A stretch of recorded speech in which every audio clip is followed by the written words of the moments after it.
Giving all praises, all glory, all honor to Yahawah, Sham, Yahawashi, Sham, Kodash. Double honors to the apostles, elders, and bishops of Great Millstone. Salutations to my fellow laborers pushing this truth in all sincerity. And shalom to the saints. And this is just going to be a quick exhortation. Yahawah willing, it will be edifying, relevant unto salvation for the hopeful elect. But right now, as I'm recording this lesson, the United States is poised to attack Iran. All right, and today is Friday. I think it's the 20-something, 23rd, 24th, 25th, I don't know. Somewhere around there of January. And Iran is saying that, if they attack, if the U.S. attacks, then they might just have to shut down the Strait of Hormuz, which will inadvertently result in the collapse of the American economy, American dollar, because that would basically prevent any oil shipments from coming out of that region. Okay? And we know through the spirit that that's exactly what the powers that shouldn't be want to happen. They want to bring about a controlled demolition of the United States dollar. And now that they have Venezuela on lock and access to an unlimited amount of oil, as it were, and now that they have everything in place to replace the old financial system, they need to collapse the United States dollar, and we've been warning about this for quite some time. Any video that we bring out now is just to basically repeat ourselves. So let's just say hypothetically that America attacks Iran in some way this weekend, and that results in some kind of catastrophic event where Iran attacks America, and then they shut the Strait of Hormuz, and then now oil prices skyrocket into the stratosphere. That will collapse the American economy, man. That will put a halt to any kind of energy flowing out of that region. And this is the best time to do it, because this is at the coldest part of the year where energy is needed the most, especially in those northern areas, right? And there's supposed to be a snowstorm, a huge snowstorm, scheduled to hit, I think, coming up shortly too in the United States, right? So we are not ignorant of Satan's devices, 2 Corinthians 2:11. And one of his devices is to collapse the United States dollar, because the United States dollar is his creation to begin with. That's one of his devices. And it has run its course, and they want to bring in a digital system like we keep warning about. And we sound like a broken record. Warning, There is going to come a point in time when these warnings will not be applicable anymore, because it will be your reality, my reality, our reality. All right? So I'm just blowing the trumpet as I'm commanded to do so, whether the people hear or whether they forbear. Just to let people know that, listen, man, this is almost your final opportunity to take hold of Yahawah, Sham, Yahawashi, because if you wait until the system is crashed, that will be akin to, your woman leaving you, and then her boyfriend or whatever the case may be, her lover that she left you for, suddenly gets in a situation where he can't help her anymore, and now she wants to come back to you. So you have to relinquish this world while it's still functional. Otherwise, you just trying to save your tail. You check it out? You have to relinquish this world while it is worth something. I remember a few years back, I was speaking to a colleague of mine, and he was kind of worrying about, a cyber attack or some kind of solar flare that will destroy the whole grid.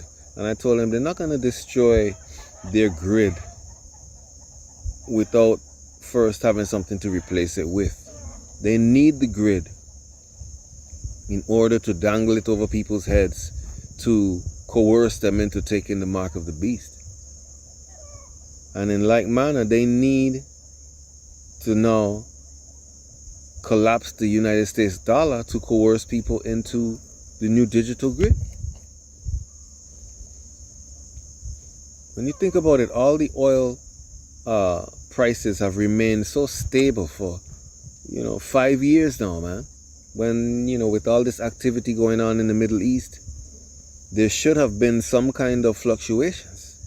So they're artificially keeping the system from turbulence to not alert the people, to keep everyone thinking that everything is fine.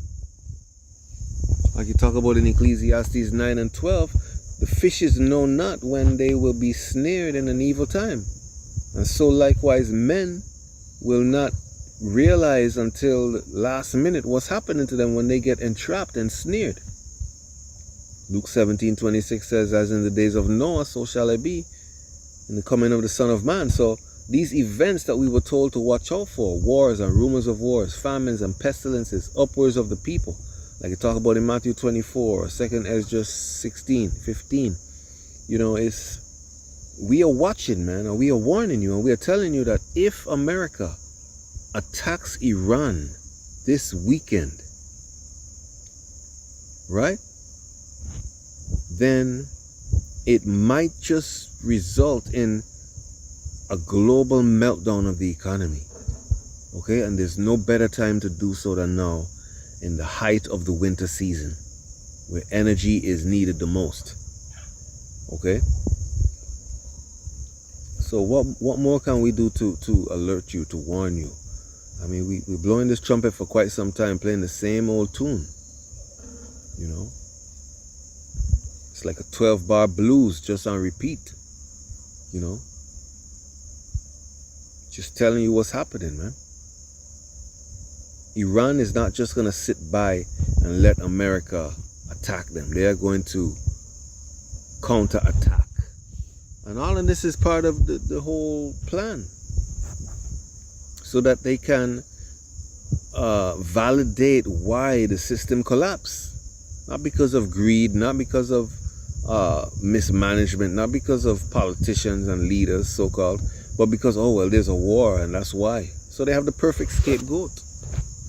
And when they bring down the system, they're going to bring it back up because they already have the apparatus to do so. They're not going to just let it collapse on its own and lose control over the people. No, they've already built another system, a digital system, where they can just easily transfer financial assets into the new digital system and require everyone to submit their bodies and their minds to access these financial instruments, man. And once that happens, it's going to be a different world, man. It's going to be a completely different world. These warnings and these admonitions and these edifying lessons and these exhortations would come to an end. So we are doing what we can do now to warn you to choose Yahawah. Choose you this day, today. Like you talk about in Joshua 24:15. If it seem evil to you to worship the Most High and His only begotten Son, then choose whoever you're going to serve and stick with that. As for me, I'm gonna serve the Most High, because that's who we've been serving, man. Who is there? Somebody else? Put it down in the comments who we should be serving, if not Yahawah, Bahasham, Yahawashi.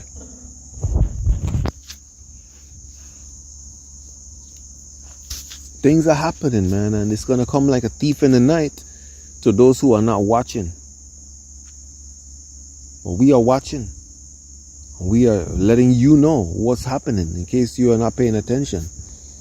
You know, it's so easy to get distracted in this hustle of life, you know, just trying to make a dollar and trying to, you know, just do whatever we need to do on a day-to-day basis, you know. But we're going to have to ultimately choose who we're going to be with before this whole thing implodes. If America decides to attack Iran this weekend, everything changes, man. It's not going to be like those attacks from before last year and, you know, even earlier this year. You check it out. It's going to be different this time, man. That's what I feel through the spirit. You know? Is that wishful thinking? Perhaps. Because we want to get the hell up out of here, man. We are setting our affection on things above. Like you talk about in Colossians, I think it's the 3rd chapter, maybe from the 2nd verse on down. We are tired of this filthy place, aren't you? You know, this thing is going to come like such a wake-up call, and everyone is going to remember that there was one group of men telling you the truth. Not found in your Christianity churches, and not found in most of your Israelite camps even, man. You know who has been warning you, and you know who has not been. And then shall it be known who are the Most High's elect and his true prophets. So like it says in Sirach 5 and 7, do not tarry to turn to the Most High, because it's almost too late, man. Can't you see that? It is almost too late. And we want it to happen, man. We want it to happen more than anything else in this world. We want this world to come to an end. We want a world of righteousness. And it's obvious that these people who are running this world right now, like you talk about in Job 9:24, are the wicked. Esau, Edom, none other than the so-called white man. You could get vexed if you want. You know, it's just the facts. You check it out. These are the people who are controlling everything. We don't have no power. We don't even have a functional family unit or a meaningful friendship at this point with our people, man. They have become estranged. They look upon us who teach the truth and walk in the truth to the best of our ability. They look at us as something is wrong with us, man. They don't want to have much to do with us. You check it out, we are destroyed. We are lost sheep, like you talk about in Jeremiah 50 and 6. We have become lost sheep. And sheep need a lot of care, a lot of guidance, a lot of help. And without unity, there's no help. That's why we choose Yahawah, Bahasham, Yahawashi. Or maybe he chose us. Or more accurately, he chose us. Because many are called and few are chosen. And if you are part of the chosen, then you're going to have to step up to the plate now, because you're running out of time. If you are part of the chosen, you are going to have to make your calling and election sure. All right? So, with that, we're going to give our praises, glory and honor to Yahawah, Bahasham, Yahawashi, Bahasham Rakakudash. Shalom.